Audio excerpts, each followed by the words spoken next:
This channel does not promote any violent, harmful, or illegal activities. All content provided by this channel is meant for an educational purpose only.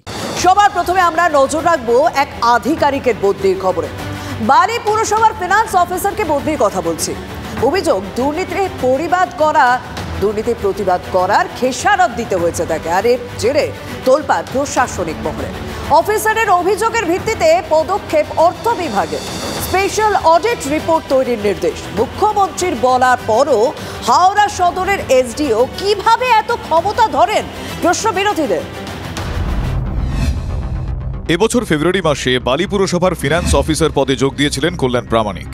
সূত্রের খবর, এরপরই tender ছাড়া প্রায় 2 কোটি টাকার বিলের বৈধতা নিয়ে প্রশ্ন তোলেন তিনি। সংঘাতের সেই শুরু। অভিযোগ, বিলগুলিতে সই করার জন্য বারবার চাপ দিতে থাকেন হাওড়া সদরের এসডিও তথা বালি পুরসভার অ্যাডমিনিস্ট্রেটর অমৃতা রায় বর্মন। তাকে নানাভাবে হেনস্থা ও প্রাণে মারার হুমকি পর্যন্ত দেওয়া হয় বলে অভিযোগ করেন কল্যাণ। তারই একটি ভিডিও শনিবার ভাইরাল হয়। সেই ভিডিওর সত্যতা TV9 বাংলা যাচাই করেনি। না, আমার কাজ সোজা করা না। আমি ফিনান্স অফিসারের ডিউটি, ওটা সোজা ডিপার্টমেন্ট কি ভুল করলো আমি নোট দেবো, আমার অবজারভেশন দেবো। না এতজন কথা শুনি, এরা সবাই যা আমি বলবো তাই বলবো। You want me to be that hard?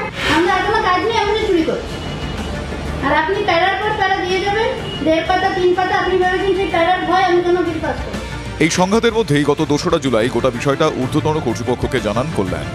তার উত্তর তো মেলেইনি, উল্টে 22শে জুলাই এই ফিনান্স অফিসারকে দক্ষিণ দিনাজপুরে বদলির চিঠি ধরানো হয়। এ নিয়ে প্রশাসনিক মহলে তোলপাড় পড়তেই নড়ে চড়ে বসে অর্থ দপ্তর। ফিনান্স অফিসারের অভিযোগের ভিত্তিতে স্পেশাল অডিট রিপোর্ট তৈরির নির্দেশ দেওয়া হয়। এজন্য 4 জন স্পেশাল অফিসার নিয়োগ করা হয়েছে। তবে বিরোধীদের দাবি যে রাজ্য সরকারের কোনো কেন্দ্রীয় টিম দিয়ে কিন্তু এই তদন্ত কোনোভাবেই সম্ভব না। এখানে একটি নিরপেক্ষ সংস্থাকে দিয়ে তদন্ত করাতে হবে, কারণ দুর্নীতির জাল কিন্তু অনেক দূর পর্যন্ত বিস্তীর্ণ, যার শেকড় অনেক দূর পর্যন্ত রয়েছে।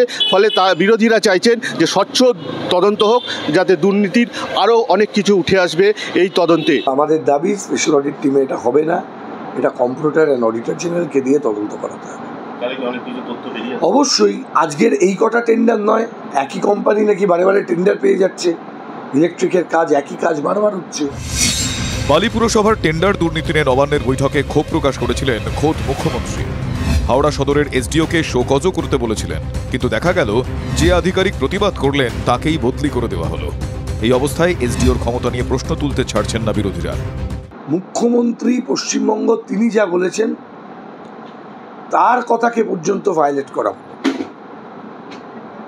মুখ্যমন্ত্রীর উপর দিয়ে কি যাচ্ছেন কিছু অফিসার। এই এসডিও কিছুদিন আগে, গত বছরই বোধহয় তার বদলি হয়েছিল, এবং 1-2 দিনের মধ্যে তিনি আবার ফিরে এসেছিলেন।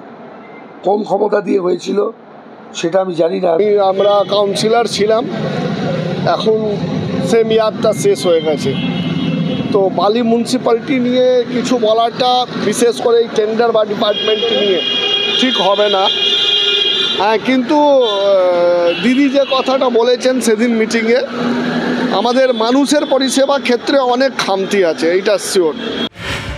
বিরোধীদের অভিযোগ, টেন্ডার দুর্নীতির টাকা শাসক দলের নেতাদের কাছে পৌঁছে যাচ্ছে, মানুষ পুরো পরিষেবা পাচ্ছেন না। প্রশাসনিক মহলে জানিয়েও কোনো লাভ হয়নি। কানু, কৈলাস, আরও 2-1টা নাম দেখলাম ওখানে, কি সীমা, রাজীব, এসব নাম রয়েছে। তারা কারা? তাদের কাছে কিসের লভ্যাংশের টাকা যায়? নাগরিক সমিতির অভিযোগের ভিত্তিতে ইউডিএমএ থেকে একটি ফরওয়ার্ডিং এই অ্যাডমিনিস্ট্রেটরের কাছে এসেছে। উনি এটা নিয়ে বসে আছেন কেন? তদন্ত করছেন না কেন? এই লেটার কারা বা কে দিয়েছেন আমার জানা নেই। লেটার আমি দুর্নীতি হয়েছে কি না হয়েছে সেটা আমি কি করে বলতে পারবো? এইটা যারা ডিপার্টমেন্টে আছেন বা যারা হাই লেভেলের কমিটিগুলোতে আছেন তারা বলবেন। আমরা পলিটিক্যাল পোস্টে আছি, প্রশাসনিক পোস্টে নেই। প্রশ্ন এখন একটাই, মুখ্যমন্ত্রীর হুঁশিয়ারি এবং ফিনান্স অফিসারের বদলি বিতর্কের পর বালি পুরসভার টেন্ডার দুর্নীতির শিকড় কি আদৌ উপড়ে ফেলা যাবে? সুব্রত বন্দ্যোপাধ্যায়ের রিপোর্ট, TV9 বাংলা।